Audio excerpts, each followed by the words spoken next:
Je vous salue, Marie, comblée de grâce. Le Seigneur est avec vous. Vous êtes bénie entre toutes les femmes, et Jésus, votre enfant, est béni. C'est le mois du rosaire.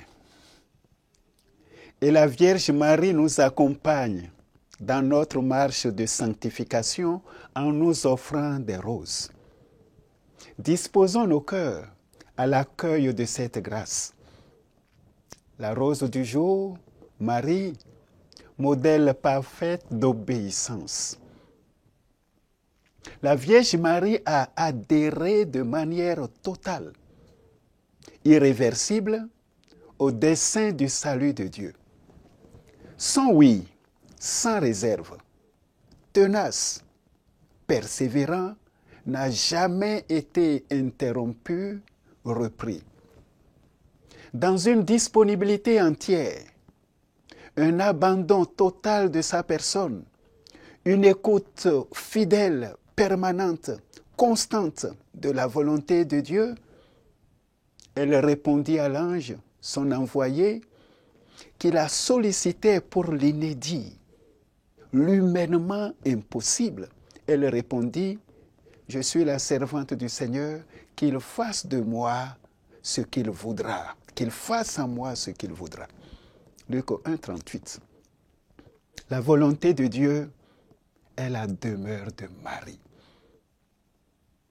C'est dans une confiance à toute épreuve, une espérance, une forte pauvreté de cœur, une docilité, une soumission libre, joyeuse, humble, qu'elle a accueilli cette volonté en son cœur, en son âme, et s'y est livrée sans se ménager, coopérant activement à sa réalisation, quel qu'en soit le prix du sacrifice, de l'oblation de soi, de l'ascèse, de la persécution, du martyre que cela imposait.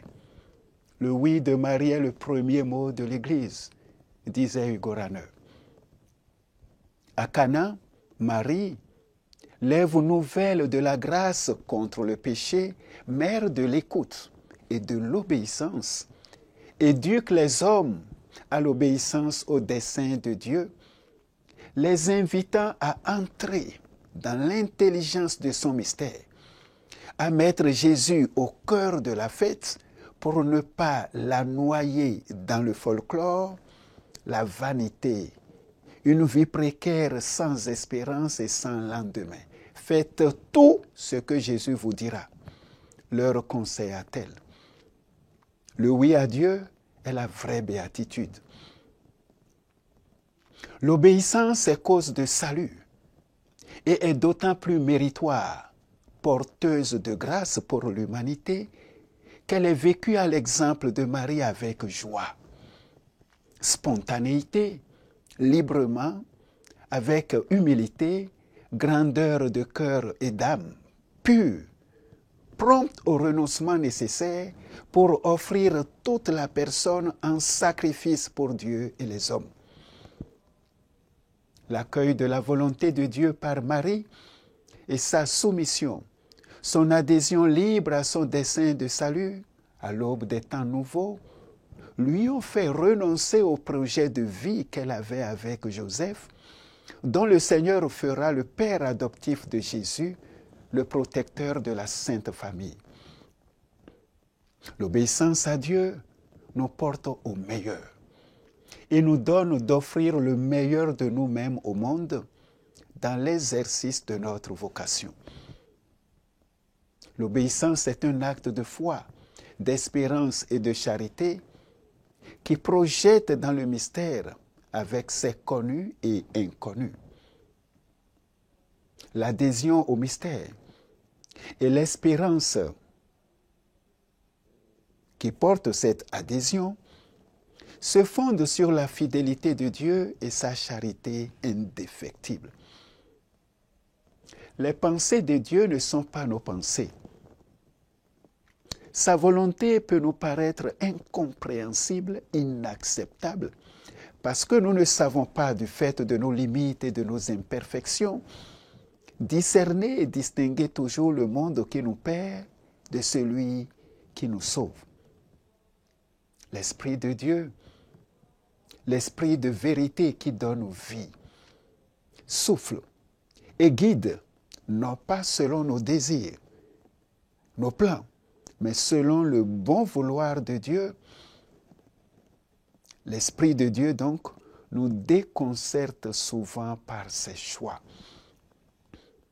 Et c'est par notre foi et notre obéissance que l'Esprit a prise sur nous, dispose notre cœur, notre âme à sa grâce, agit et fait son œuvre de salut en nous et par nous. Marie nous apprend que la docilité au souffle de Dieu requiert d'autant plus d'humilité qu'on est à un niveau de responsabilité élevé. Elle requiert, dans ces conditions, une plus grande prudence, un plus grand discernement pour que l'amour propre, l'ego, ne se substitue pas à Dieu et à sa sainte volonté. Marie qui a espéré et attendu dans l'obéissance l'Esprit Saint au cénacle, conformément à l'appel de Jésus, l'a accueilli de tout son cœur, de toute son âme, et est restée soumise, fidèle à son Église et aux apôtres, nous appelle à l'obéissance et à la fidélité à Dieu. Elle nous appelle à la même soumission, à la même fidélité, et nous invite à nous acquitter de nos devoirs de chrétiens, à aimer et à vivre sous la conduite de l'Esprit de Dieu qui nous parle par nos responsables. L'Esprit de Dieu qui nous parle par les autorités de l'Église. Marie nous appelle à nous ouvrir à la grâce de Dieu, à éviter le péché de la désobéissance, et le péché mortel en particulier.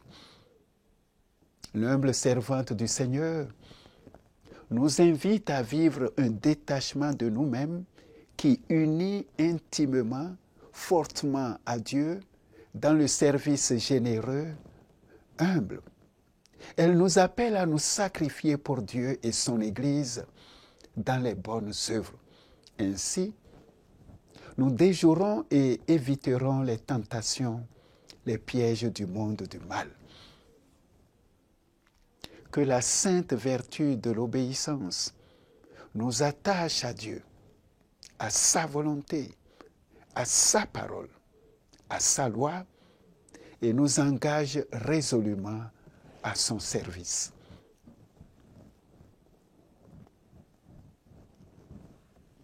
Marie, Vierge obéissante,